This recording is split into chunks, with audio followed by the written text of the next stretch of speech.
कैसे आप लोग? स्वागत है मेरा चैनल एनीवन पर। अगर आप लोग मेरे चैनल पर पहली बार आए हो तो चैनल को सब्सक्राइब करके बेल नोटिफिकेशन ऑन कर दो। लास्ट एपिसोड में हमने देखा ली गेम से लॉग आउट करता है लेकिन बार बार उसे अनेबल लॉग आउट कर देता है। तभी वो गलती से एक मिशन को ट्रिगर कर देता है और वो मिशन होता है उसे यहाँ पे सर्वाइव करना है और टाइम डायरेक्शन अनलिमिटेड होता है। अब आगे एपिसोड की शुरुआत में ली रेत पर बैठा होता है और बोलता है, मैं तो बस एक गेम खेलना चाहता था जियाओमी के साथ, लेकिन मैं अभी यहाँ पे ट्रैप हो चुका हूँ। और अपना पंच रेत पर मारता है और वो अपने मन में सोचता है, अब तो मुझे पता चल चुका है, अब मैं इस गेम से लॉग आउट नहीं कर सकता। इससे कोई फर्क नहीं पड़ता मैं कौन सा मेथड यूज करूंगा और मैं किसी के साथ कोई कॉन्टैक्ट भी नहीं कर पा रहा। और सीन चेंज हो जाता है और 8 घंटे के बाद दिखाते हैं जहाँ पे ली सामने की तरफ जा रहा होता है और वो बोलता है, अब मुझे बिलीव हो चुका है कि मैं यहाँ पे इस गेम में ट्रैप हो चुका हूँ। बहुत समय से इस गेम पे रहने के मैंने ये तो एक्सेप्ट कर लिया कि मैं इस गेम से एग्जिट नहीं कर सकता। और यहाँ का वेदर भी बिल्कुल रियल वर्ल्ड की तरह ही है। ये जगह एक डेजर्ट एरिया है और यहाँ पे मुझे बहुत ज़्यादा गर्मी फील हो रही है। मुझे ऐसा लगता है जैसे कि मैं मरने का वेट कर रहा हूँ। मुझे सरवाइव करने के लिए सबसे पहले वाटर सोर्स ढूंढना पड़ेगा। और नीचे ली एक लाइम स्टोन देखता है। ली उस लाइम स्टोन को उठा लेता है और लाइम स्टोन को देखने के बाद वो बहुत ज़्यादा शॉक हो जाता है और बोलता है, यहाँ पे लाइम स्टोन है, इसका मतलब आसपास जरूर वाटर सोर्स होगा। और जब सामने देखता है तो सामने बहुत सारा लाइमस्टोन का पहाड़ होता है। ली उस लाइमस्टोन की पहाड़ की तरफ जाने लगता है। तभी पीछे से उसे एक उल्फ देखता है जो कि उसका पीछा कर रहा होता है। ली लाइमस्टोन के पहाड़ के सामने से होते हुए जाता है और बोलता है, मैं आशा करता हूँ मैंने जो सोचा है वो सही हो। और वो एक गुफा के अंदर आ जाता है और वहाँ पे एक वाटर सोर्स होता है। ली वाटर को देखने के बाद उसका मुंह अजीब सा हो जाता है। वो जल्दी से दौड़ के जाता है और उस वाटर को पागोली की तरह पीने लगता है। वो वाटर पीते हुए अपने मन में सोचता है, ये बहुत ज्यादा अच्छा है क्योंकि मैं अभी तक जिंदा हूँ। और गुफा के बाद वही वुल्फ होता है और वो गुफा की तरफ देखने लगता है। ली पानी पीने के बाद वहीं पे नीचे लेट जाता है और अपने मन में सोचता है, वाटर का प्रॉब्लम सॉल्व हो चुका है, अब मुझे कैसे भी इस गेम को लॉग आउट करने का तरीका ढूंढना होगा। और वो फिर से बैठ जाता है और बोलता है, ये तो बस एक गेम है, मुझे कोई हिंट मिलना चाहिए इस डेजर्ट एरिया से कैसे बाहर जाना है। और वो अपना सिस्टम को खोल लेता है और वो अपना स्क्रीन ओपन करता है और उसमें कॉस्मोस मैप को ओपन करता है और उसमें उसका खुद का लोकेशन दिखा रहा होता है। ली उस मैप की तरफ देखने के बाद बोलता है, इस मैप के अंदर वही जगह दिखा रहा है जितनी जगह को मैंने एक्सप्लोर किया है, उससे ज्यादा नहीं दिखा रहा। मुझे लगा था ये बहुत ज्यादा इजी होगा बट ये तो बहुत ज्यादा मुश्किल होने वाला है। अब तो मुझे और भी ज्यादा सेफ और केयरफुल रहना पड़ेगा। और तभी ली उस स्क्रीन के पास ली एक सिस्टम पैनल को देखता है। वो उस पर टैप करता है और उसमें उसका स्टेट खुल जाता है और हमें पता चलता है ली का लेवल 1 होता है और उसका HP 100, MP 100 और एक्सपीरियंस 0 होता है और इसकी स्किल हीलर का होती है। ये देखकर बहुत ज़्यादा उदास हो जाता है और बोलता है, मेरी स्टेट तो बहुत ज़्यादा लो है, मेरे पास कोई भी अटैकिंग स्किल नहीं है। अगर मेरे पास कोई भी अगर ये मोस्टर आया तो मेरे पास सबसे इम्पोर्टेंट यही होगा कि मैं वहाँ से भागूँ। वैसे भी मैंने एक न्यू स्किल को ट्रिगर किया था, मुझे देखना चाहिए उससे मुझे कौन सा इक्विपमेंट मिला। और उसमें अपना इक्विपमेंट खोल लेता है। तभी उसके सामने एक स्क्रीन ओपन होता है और उसमें बोला जाता है, प्लेयर ID चेंग जेंग ली, क्या तुम इस बिगनर पैकेज को ओपन करना चाहोगे, यस और नो। ली उसे यस कर देता है और वो रिसीव बटन पर क्लिक कर देता है। जैसे वो क्लिक करता है वैसे ही वहाँ पे एक शॉर्ट और 2 ग्लव्स गिर जाता है। ली वो शॉर्ट और ग्लव्स की तरफ देखता है और बोलता है, मैं तो एक हीलर हूँ लेकिन मेरा पहला इक्विपमेंट ही एक शॉर्ट है। वो अपना ग्लव्स को पहन लेता है और शॉर्ट को अपने हाथ में पकड़ लेता है।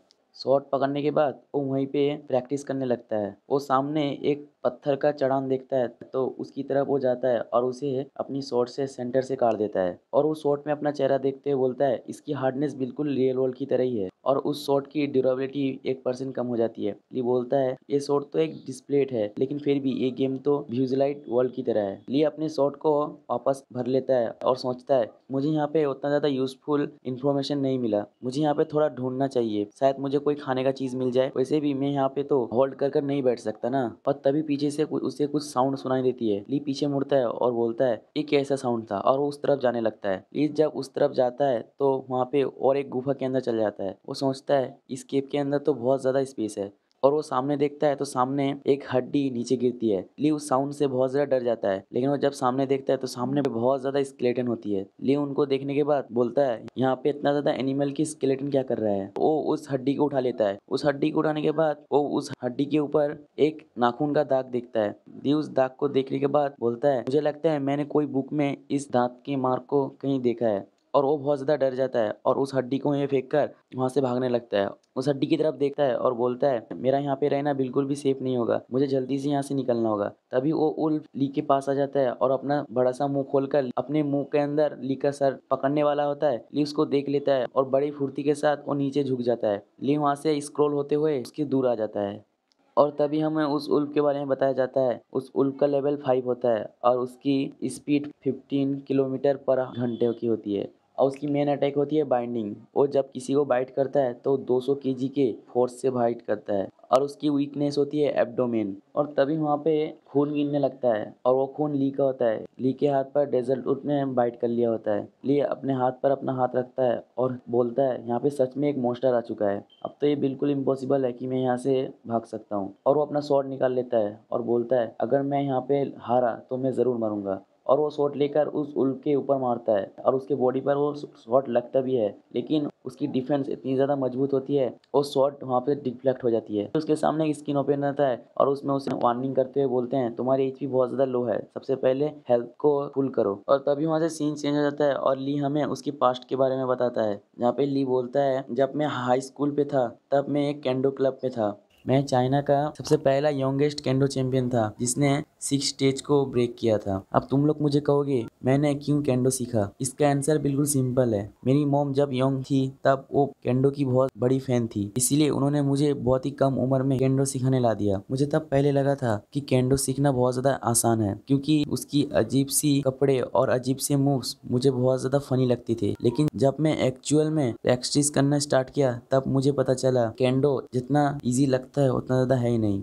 जब तुम अपने ओपोनेंट के सामने फेस टू फेस होगे तब तुम्हें खुद की हार्ट बीट को सुनाई देगी और तुम ये भूल जाओगे कि तुम कहाँ पे खड़े हो। और ली को वो सामने वाला बंदा अटैक कर देता है और उसको नीचे गिरा देता है। ली बोलता है, तब मुझे पता चला कि मैं बहुत ज़्यादा वीक हूँ और तभी से मैंने स्ट्रांग होने के लिए बहुत ज़्यादा प्रैक्टिस की और मैंने खुद को बहुत ज़्यादा पुश किया स्ट्रांग होने के लिए और फाइनली मैं चाइना का 6 स्टेज केंडो चैंपियन बन चुका हूँ। उसके बाद भी मैंने ट्रेनिंग करना बंद नहीं किया और सीन फिर से प्रेजेंट पे आ जाता है जहाँ पे वो ली के ऊपर अटैक करता है। ली उसको डॉज कर लेता है और ली अपने मन में सोचता है यही सही समय है इसके ऊपर अटैक करने का और वो अपना शॉट लेकर डेजर्ट उल्फ के ऊपर मारता है, लेकिन वो शॉट फिर से डिफ्लेक्ट हो जाता है। उल्फ उसको पीछे मुड़कर उसे एक किक मारता है। ली जाकर पत्थर के दीवार पे जाकर लगता है और वो नीचे गिर जाता है। ली सोचता है ये कैसे पॉसिबल है, मेरे अटैक का इसके ऊपर कोई भी इफेक्ट नहीं हो रहा जबकि मैं एक शॉट से अटैक कर रहा हूँ। उसका सिस्टम ली को बताता है डेजर्ट उल्फ की डिफेंस बहुत ज़्यादा स्ट्रॉन्ग है, अगर तुम्हें उसे हराना है तो सबसे पहले उसकी वीकनेस एब्डोमेन पर अटैक करो।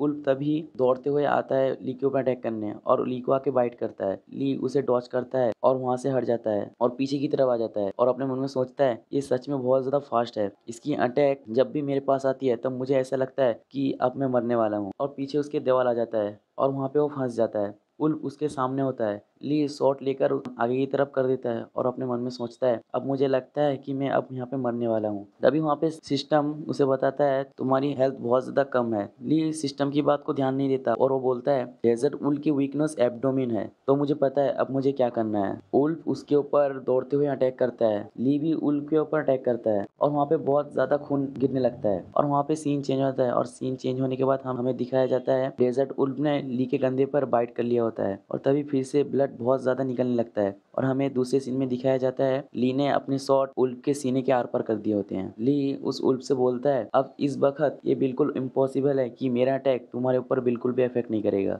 अब मैं जीत चुका हूँ। और वो उल्फ को पुश करते हुए पीछे की तरफ ढकेल देता है। मुझे पता था तुम जब मुझे बाइट करोगे तब तुम्हारा डिफेंस बहुत ज़्यादा लो हो जाएगा। सच में एक गेम होने के बावजूद भी ये बहुत ज़्यादा इंटरेस्टिंग है। और उसके सामने स्क्रीन पर लिखा उठता है तुमने एक लेजर उल्फ को मारा है और उसे 6000 एक्सपी पॉइंट मिलता है, उसका लेवल 5 हो जाता है और उसे 25 स्किल पॉइंट मिलता है। ली सोचता है मेरा लेवल अप होने के बाद मेरी इंजरी हील हो चुकी है और सिस्टम के अंदर उसकी हिडन लेवल सब एक्टिवेट हो जाती है और इसी के साथ एपिसोड यहीं पे खत्म हो जाती है। तो गाइस अगर आप लोग को एपिसोड अच्छा लगता है तो वीडियो को लाइक कर दो, सब्सक्राइब करके पास में बेल नोटिफिकेशन ऑन कर दो। चलो मिलते हैं नेक्स्ट वीडियो पे, तब तक के लिए बाय बाय।